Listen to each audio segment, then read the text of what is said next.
Olá, meu nome é Bernardo e você está no canal Aknat. Hoje a gente vai ver a contemplação e estudo na vida de São Tomás de Aquino. A gente vai ver isso principalmente a partir da biografia de São Tomás de Torrel, da Loyola, que eu já indiquei em outros livros. De fato, esse vídeo tem bastante citação, referência, então talvez eu tenha que até ler um pouco mais rápido, para o vídeo não ficar tão grande. Mas a ideia, principalmente, é a gente entender que São Tomás ele não é santo apenas porque ele era uma pessoa sábia, né? Existe a importância dessa atividade contemplativa do ponto de vista, inclusive, espiritual. A gente vai ver isso, até porque é necessário que haja alguns doutores da igreja, como o grande São Tomás, né?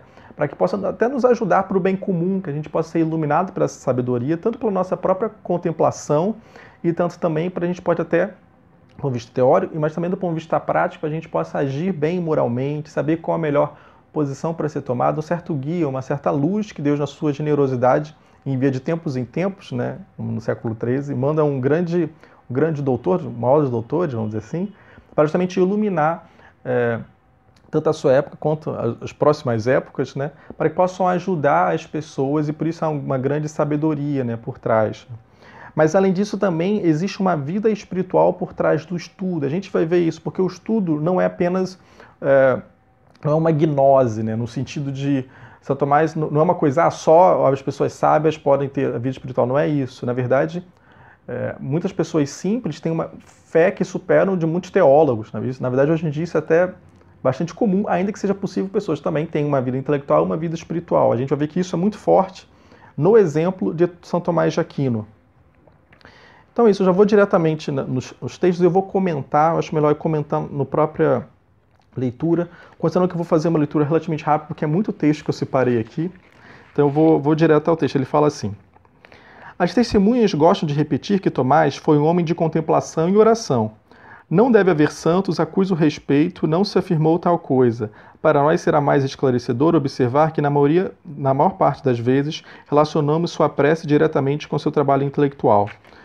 Entre aspas, todas as vezes que ele queria estudar, iniciar uma disputa em ensinar, escrever ou ditar, retirava-se primeiramente no segredo da oração e rezava vertendo lágrimas, a fim de obter a compreensão dos mistérios divinos.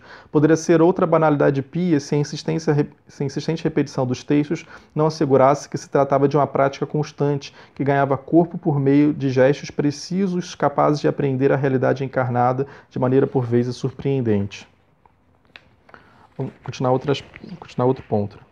Sem inventariar todos os relatos ou testemunhos da vida de São Tomás, ele até fala que ele é visto, tem algumas referências, que ele é visto orando para pedir a castidade, a sabedoria de Deus, a perseverança em seu estado de vida, a cura do Reginaldo, que é um amigo dele, o repouso eterno de seus próximos e até a conversão de 2 judeus no dia de Natal.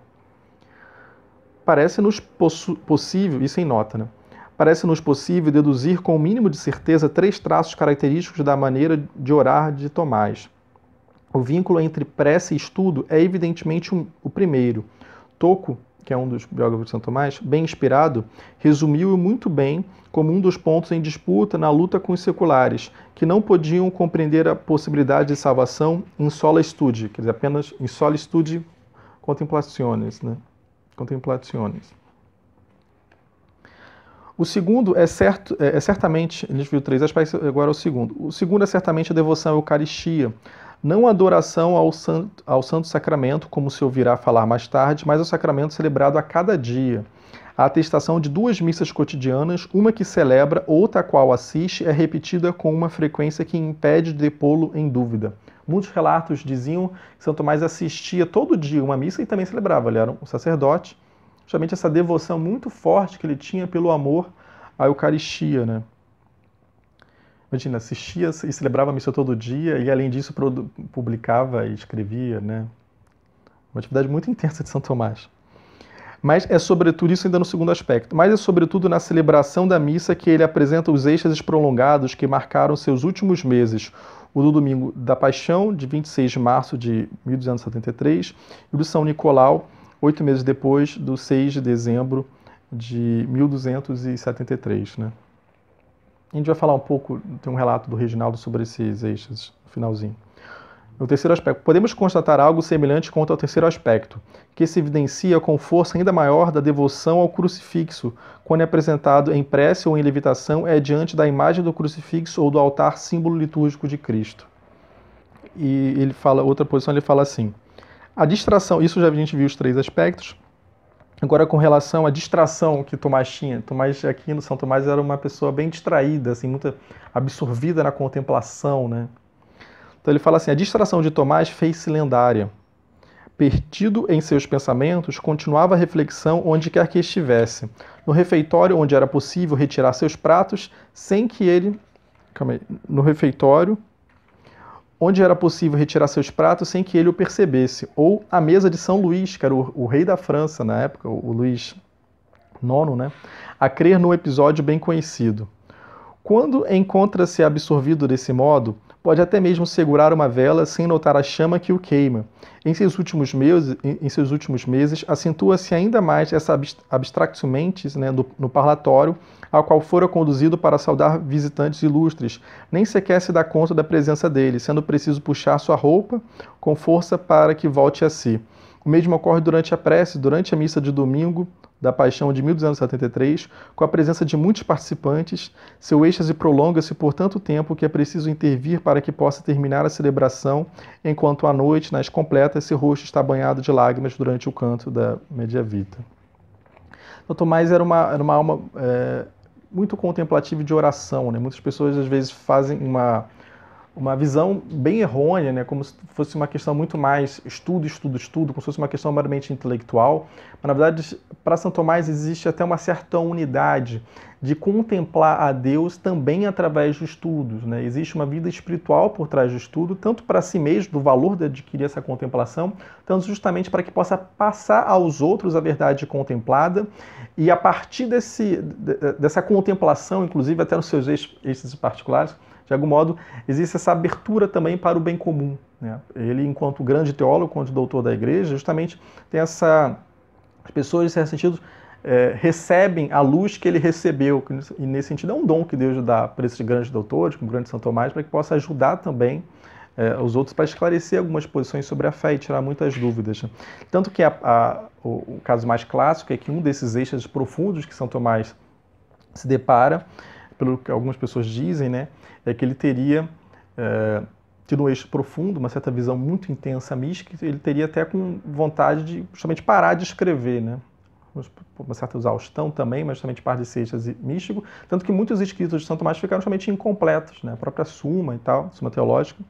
Então ele fala isso, o Reginaldo, que era o secretário, um amigo dele que acompanhava, né?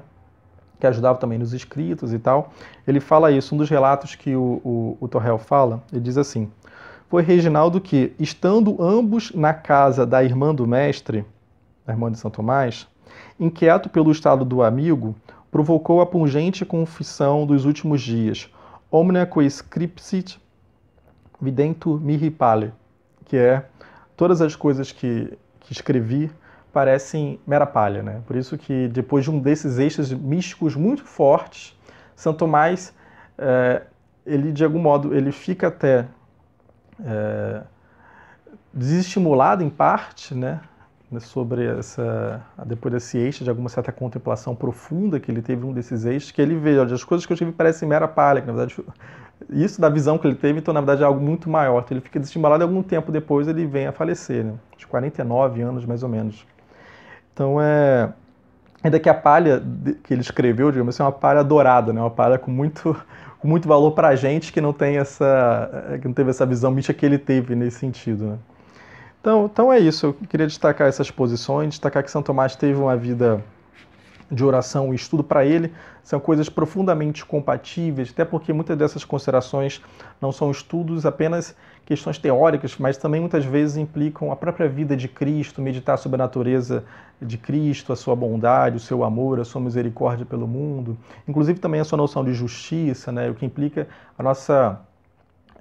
no fundo, porque é um estudo relacionado aos mistérios da redenção, aos mistérios da paixão, que são, digamos assim, os estudos mais nobres que se pode ter. E muitas vezes a filosofia também ela auxilia para que a pessoa possa ter uma boa direção a respeito desses estudos, e a teologia acaba sendo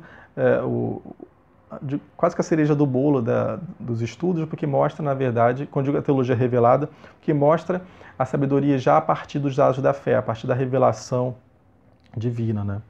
Então é isso, acho que é importante destacar que São Tomás tinha uma profunda vida espiritual. Para ele é perfeitamente compatível a vida espiritual com a vida do estudo. São Tomás não é apenas, nesse sentido, um gnóstico, né? Obviamente que não é, mas é bom deixar isso claro.